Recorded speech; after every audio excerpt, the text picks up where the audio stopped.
Hi viewers, இன்றைக்கி நம்ம கூட்டு சீரீஸில் வெள்ளை பூசணிக்காய் கூட்டு பார்க்க போகிறோம். சம்மருக்கு இது ரொம்ப பர்ஃபெக்ட் ரெசிபியாக இருக்கும். நீர் சம்மந்தப்பட்ட காய் செஞ்சு சாப்பிட்ணும் அப்படின்னு நினைக்கிறப்போ இந்த ரெசிபி ட்ரை பண்ணுங்கள். வாங்க பார்க்கலாம் எப்படி செய்கிறதுன்னு. முதல்ல குக்கரில் 1 கப் கடலைப்பருப்பு சேர்த்துக்கோங்க. கடலைப்பருப்பு வேகிறதுக்கு கொஞ்சமாக தண்ணி சேர்த்துக்கிட்டு 1 கப் போல் வெள்ளை பூசணிக்காய் கட் பண்ணதை சேர்த்துக்கணும். கூடவே 1/2 ஸ்பூன் உப்பு, 1/4 ஸ்பூன் மஞ்சத்தூள் சேர்த்துக்கிட்டு 30 ml எண்ணெய் சேர்த்துக்கோங்க. மூடி போட்டு வேக வச்சுக்கோங்க. 5 விசில் விட்டால் போதும். அடுத்து நம்ம ஒரு பேஸ்ட் செஞ்சுக்க போகிறோம். இந்த பேஸ்ட்டை லாஸ்ட்டில் கூட்டில் சேர்த்துக்க போகிறோம். ஒரு மிக்ஸி ஜாரில் கையளவுக்கு தேங்காய் துருவு சேர்த்துக்கோங்க.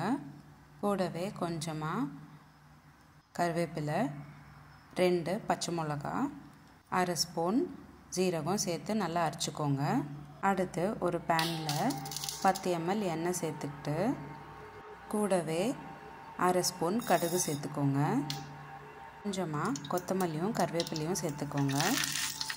கூடவே 1/2 ஸ்பூன் ஜீரகத்தூளும் சேர்த்துக்கோங்க. நல்லா வதக்கிக்கணும். இந்த மாதிரி வதக்கினக்கப்புறம் கூட்டில் சேர்த்துக்கணும். கூட்டு நல்லா வெந்துடுச்சு. இதில் நம்ம அரைச்சி வச்சுருக்கிற பேஸ்ட்டை சேர்த்துக்கோங்க.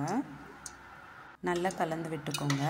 2 நிமிஷம் போல் கலந்து விட்டிங்கன்னா போதும். தேங்காய் பேஸ்ட் நம்ம சேர்த்தக்கப்புறம் ரொம்ப நேரம் வேக வச்சிடக்கூடாது.